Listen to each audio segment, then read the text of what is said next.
Hey, it's Mary with the Painted Peach, and welcome to the first of the month challenge, Fall Leaves.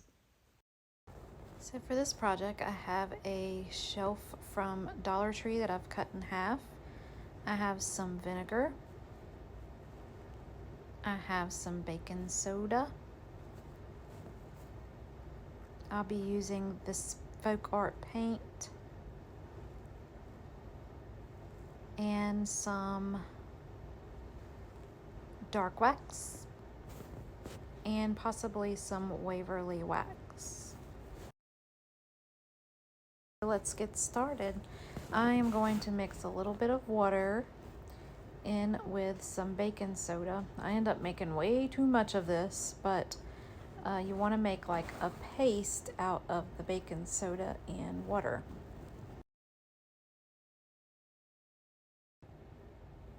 I think I added about 3 tablespoons, but I suggest a little less than that because my paste got super thick and it was a lot harder to paint onto my board.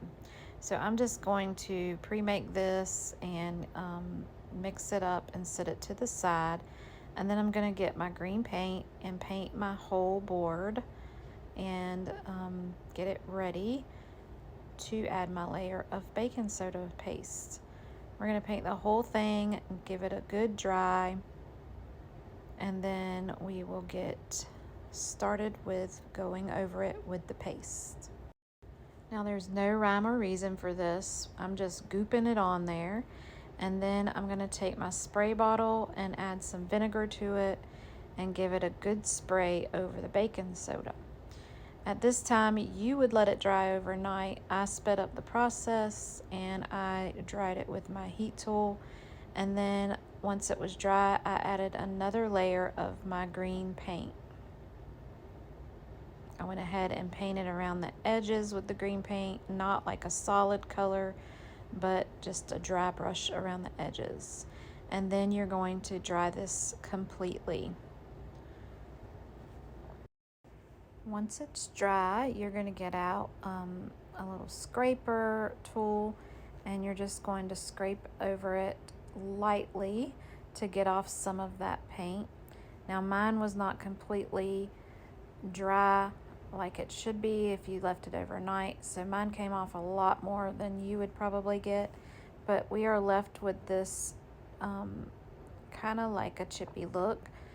But I'm going to now take my dark wax and I'm going to hit different areas of it. I added a little bit of water so I could take some of that back off because it was super dark. And then I went around the edges with the dark wax as well. I'm going to dry that completely. And then I'm going to do a little bit of sanding to bring out some of that color again. And it's just a little process of putting on and taking off. Once you have it how you want it, you're going to cover the whole thing with some Mod Podge to seal it in so nothing chips away, and give that a good dry as well. I have this transfer from Chalk Couture that has this maple leaf on it, and that's what we're going to add to our cute little sign.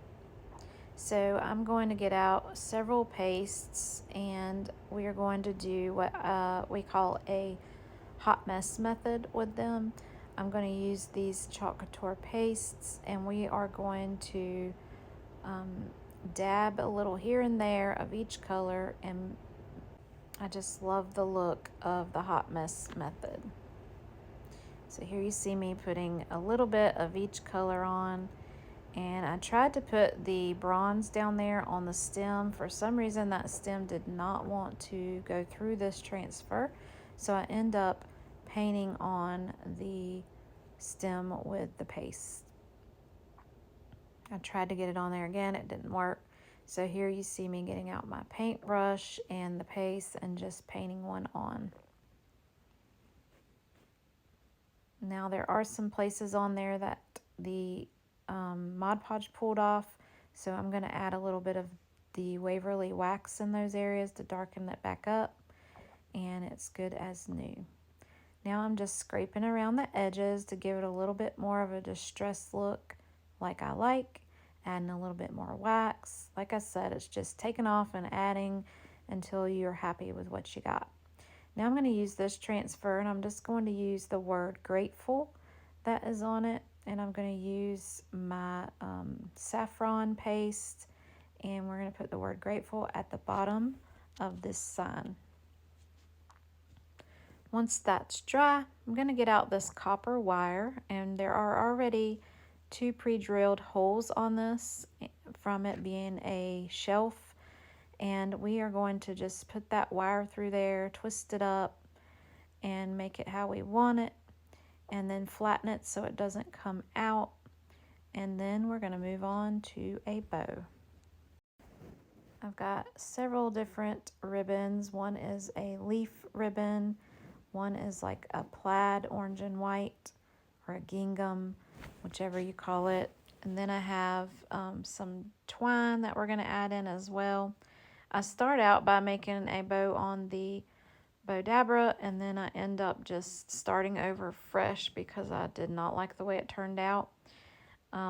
So I just take it apart, and then I just lay it down like I would have if I didn't have a bow dabra, and make the bow how I want it. Here you see me cutting it apart and starting over. So I just lay them out in sets of threes, and just repeat, and then I add some twine on the top in threes, and then I will tie it together with a piece of twine, and then just fiddle and fiddle and fiddle. That's what I do with bows anyway, until I get them the way I want. So this is just a little raggedy bow, or whatever you like to call them. And now I'm trying to figure out how I want to do the center. I end up cutting off a piece of a leaf off of the ribbon that is actually on there and gluing that into the middle. I get some string to put underneath it. It's like extra string that I had. I just think it kind of adds a little bit of grunginess to it, rustic, whatever you want to call it. And then I also have some of this Excelsior that I end up using in the bow as well. I had a very hard time figuring out what I wanted to do with this, but in the end I did cut that leaf out right here, plop it in the middle, and then I get out an acorn and a pine cone, and I add that in as well. I think it really made a difference in the bow. So what I do is I take them, they have like a wire on there, and I just wire it right onto that copper wire, and then I glue my bow on top of that. And then here is where I end up adding some Excelsior into the top of the bow, just to fill it in some more up top. I really like the way this turned out, and I hope you'll give it a try. It's a different type of method, and I think it is beautiful. Today I am in a collaboration playlist for Fall Leaves. This is hosted by Rustic and Lace DIY and Krista's Crafty Life. All right, let's get on with it with DIY number 2. I have this old cutting board that I got on clearance from Hobby Lobby, and you'll see why in just a moment. That piece was broken off when I purchased it, so I got it for $6, and it was originally $24.99. I'm just taking some Waverly wax and going over the whole cutting board with the Waverly wax and then wiping it back. This project's going to be super simple, and we're going to use some Chalk Couture transfer and paste. So I'm getting back that piece of slate that was on the cutting board. I'm assuming this is like a cheese board or something like that. And I'm getting this transfer from Chalk Couture. This was one of the fall transfers last year. I believe it may have been a club transfer, if I'm not mistaken. Something like that. Anyways, we're doing the hot mess method on this one as well. with some beautiful fall colors, and we're only doing that center part. We're not adding any of the words around it at this time. There it is, so pretty. We're going to dry it up, and then we're going to go back and use the transfer to add a few words. We're going to use thankful at the top. And then I believe I used the word blessed at the bottom. I'm using the color saffron, so those words stand out really well on the top and bottom of this board.